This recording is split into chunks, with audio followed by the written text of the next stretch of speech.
Let's explore how to quickly make a quiz in Schoology.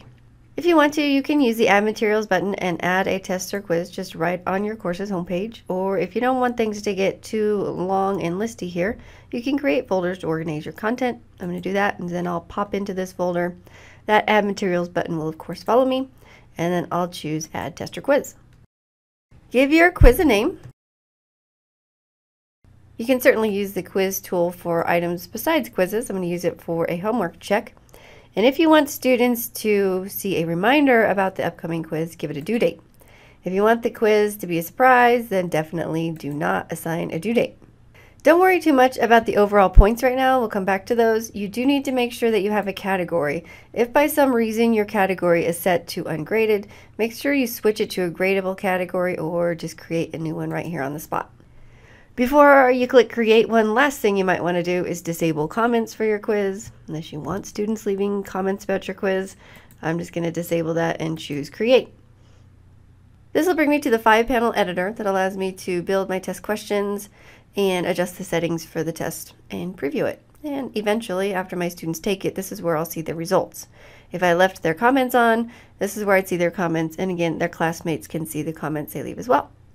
When you go to create a quiz, you can import an existing quiz from ExamView and sometimes Microsoft Word. There's some extra steps involved in that, so see me if that applies to you. And you can pull questions in maybe from a question bank that you and your teammates or your colleagues are building.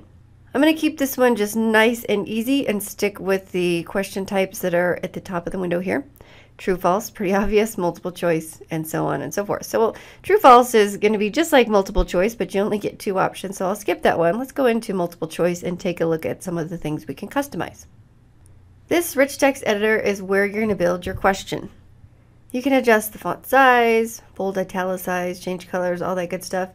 You can even add in pictures using the Insert Content button. If you have the URL of the picture, you can add it directly from the web, or if it's already saved to your computer, you can attach it.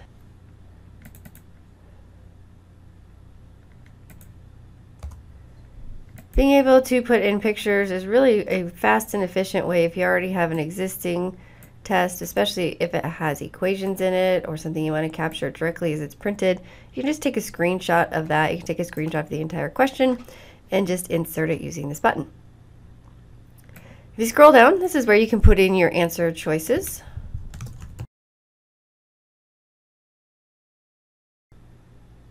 If you only need 3 choices, you can choose the Remove Blanks button, and if you need more than 4 choices, you can just add in additional choices. And when you hover over to the right of the answer blanks, you'll see a little pencil up here.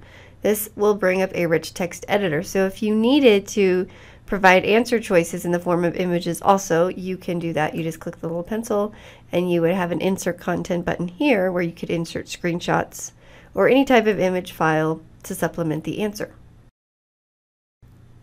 You note the correct answer in this column. If there are more than 2 correct answers, you put a check mark by both of them. This question only has 1 right answer, so I'm going to uncheck that. And then down below the answer choices, you have some additional options. You can randomize the selection so that these answer choices are mixed up every time students see them. It is not a good idea if one of your answer choices, though, is all of the above. If you have more than 1 right answer noted, you have to decide if you want to give students partial credit. So if there were 2 right answers and the student got 1 of those, will you want them to get partial credit for the one they got right? If so, you put a check mark in this box. You can time the question if you want to, and then you assign the grading points down below. To wrap things up, just choose Create Question. This will drop you back to the question editor. You can see a snippet of the question, and you have a gear icon if you want to go back and edit that question. Before we preview what the test looks like, let's look at a couple of the other question options. We have an ordering question type here. This question type essentially asks students to put things in the correct order. This could be dates, steps in an argument, anything you want students to order, and what you will be doing is building the answer key. When Schoology gives this question to students, it will shuffle up these items. But as a teacher, you'll go in and you'll put the first item first. For this example, I'm going to use pictures instead of text.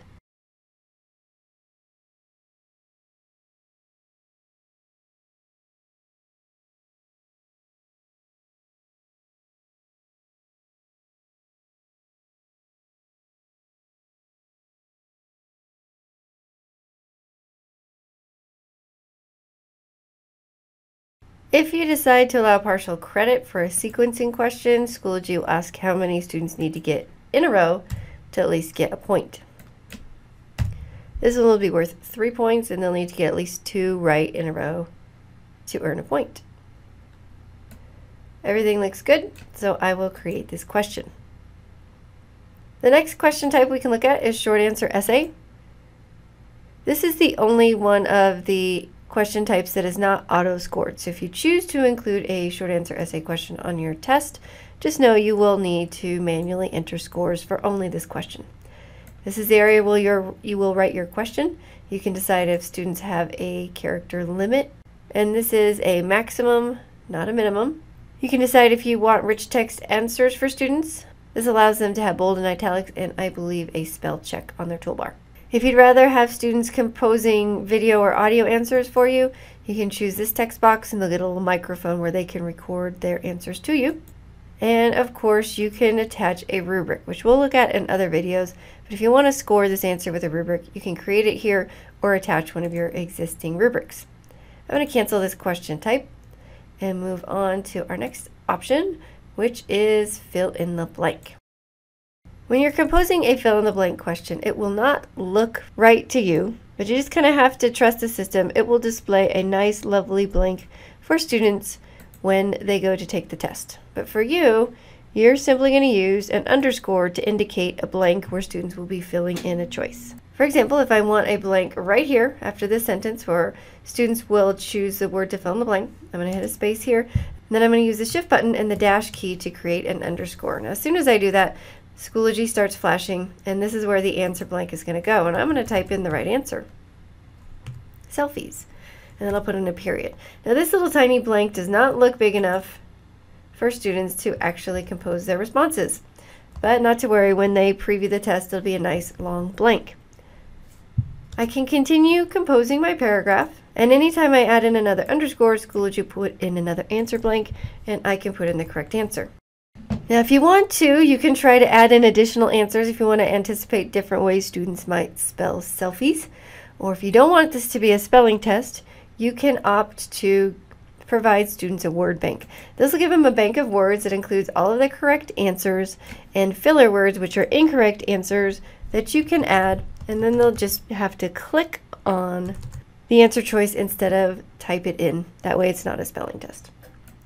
You have some additional options. You can decide if you want students to get partial credit, which makes a lot of sense if they get one of my blanks right, not the other, and want them to get a point for that.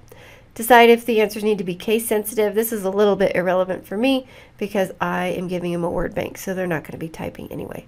But if it were a spelling test and you wanted things to be capitalized, you can make it case sensitive. I'm going to choose create question and move on to the last question type, and then we will preview this test. So the other option that is left is a matching question. This is great for vocabulary, matching people and their descriptions. In this box here, you'll provide your directions. And similar to the sequencing question, you're going to build the answer key. So if you have Iron Man listed here, you're going to put the answer for Iron Man or his power on this side. Both the question and the answer are rich text editable, so you can match a description and a picture of it, or you can match 2 pictures together if you wanted to. I'm going to build the answer key.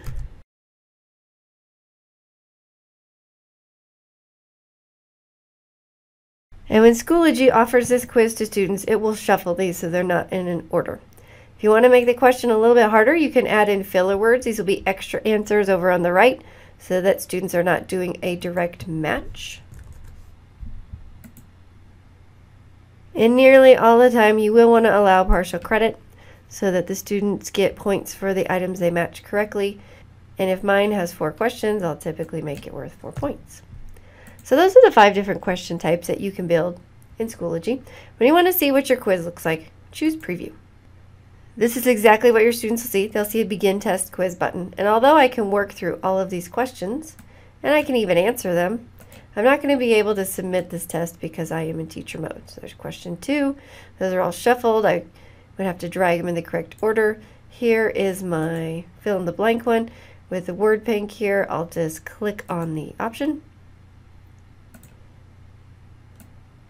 There's my matching question with my extra choices.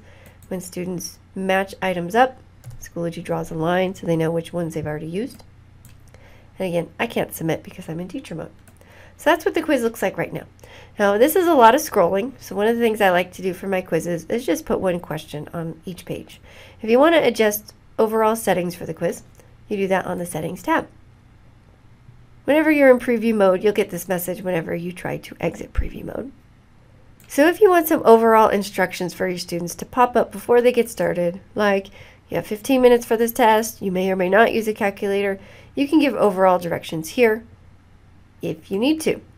This is really important to note. So all quizzes in Schoology default to being hidden. And this prevents students from accidentally or on purpose getting into your quiz and looking at it before you're ready to release it. So when you are ready for your students to access this quiz, you're going to have to change it from hidden to available. You can time release it, so you can have it open now until Friday, or you can set a start and end time, or you can just wait until your students sit down in class and make it available. Mine is more for a homework assignment, so I'm not even going to wait until they come to class. I'm just going to make it available right now. If they get into it early, that's fine. Mine's not going to have a time limit, but you can put a time limit on the test as a whole. If you do so, any of the time limits you imposed on individual questions will sort of be overridden, and there will just be one general time limit for the test. You can set attempt limits, so if I want to, I can give everybody 3 tries, score by their highest, last, or average score. You can randomize the order of the questions, so students get them in a different order. And here's the one I like to adjust. I like to put one question on each page. Alternately, you can go back to your quiz and build in page breaks manually. That does take a little bit of time. It's much easier just to put one on a page unless for some reason you need 2 to appear on the same page. There's only a Spanish language keyboard right now which provides accents, and that's not going to be helpful for my test, so I'll leave the language keyboard off. Question review allows students to go backwards and forwards in a test. It essentially lets them skip questions. If you don't want them to go forwards and backwards, you leave it on no. If you want them to be able to go forward and back, choose yes. Resumable would let them start the test, exit, come back, and do it again, or continue where they left off. And you might want to do this for a 2-day final, but if you do not want students coming into your test and then leaving the test to go look up answers, then your leaving is no. So most of the time mine are set to no. And viewing submissions allows students to see their test and the answers and what they got right or wrong after they submit it. So for a homework assignment, I might want them to see immediately the answers they selected and which were right or wrong. If this is a test I'm giving during the day, I'm going to leave this at no all day so that students in first block can't view their test and show students in later blocks what's on the quiz. So until everyone has taken my test, I'll probably leave view submissions as no. They'll still go to score. They'll be able to see, hey, you got 10 out of 12, but they won't be able to pull up the test questions and the answers they provided. So I leave it as no until everyone has taken the test, and then you can reveal it as yes, where they can see their test, which say what they got right and wrong, but not necessarily what the correct answer was if they missed it. That level is this one where they can see what they earned in terms of right and wrong, and if they missed a question, they'll be able to see what they should have said. Down here at the bottom refers to printing options should you need to print a test for a student. I don't need to, so I'm just going to choose Save Changes. That is what it looks like to create a test. I'm going to switch over to my daughter's account, and we'll see what it looks like for a student to take the test. So she's in my ELA demo section. Because I assigned a date for the quiz, it's right here on the right. She can click in here, or she could go into the pop culture folder and access the homework assignment that is done using the quiz tool. So she's going to choose Begin Test or Quiz, and she'll see the questions. There are 1 per page. They are shuffled, so she will be able to click through these. We'll put in the right answers for her, and she'll be able to match everything up.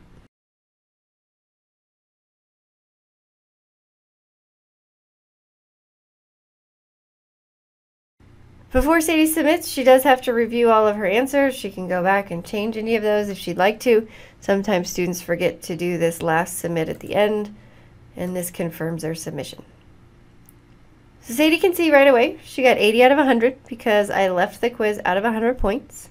So she sees her score right up here at the top, but she can't go back and see her submission yet because I have not enabled her to go back and see the questions she got right or wrong.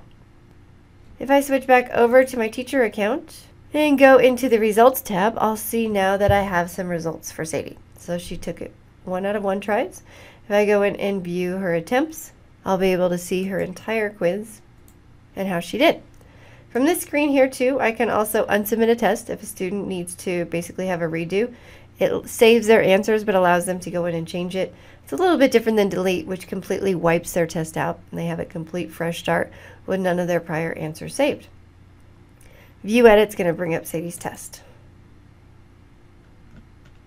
So I can see the green ones she got right and the red items she got wrong. One of the ways I like to look at my data when I have a whole class full of students is to look at this View by Question tab. Right now I only have 1 student, but if I go in and click See Stats for question 1, I can see that my 1 student, my class is really good with this answer. Everybody got 100%. But if I have 30 students, it'll give me the breakdown as to the percentage who got it right, percentage who got it wrong. And this is nice. When you click View Responses, it pulls everyone's answer to question 1 and puts them together. So you don't have to look at all test questions. You can just pull everyone's answer to number 1 and view them side by side. Same thing with number 2. I'd be able to view everyone's answer to question 2 to see if there's any common patterns for what they're missing. And I can identify a lot of that too just in the stats right here. So these stats are question by question stats. You access them by View by Question. And then over at the top you also have some overall stats for the test. Your mean, median, and mode based on overall score. I only have 1 student, so this data isn't super rich right now.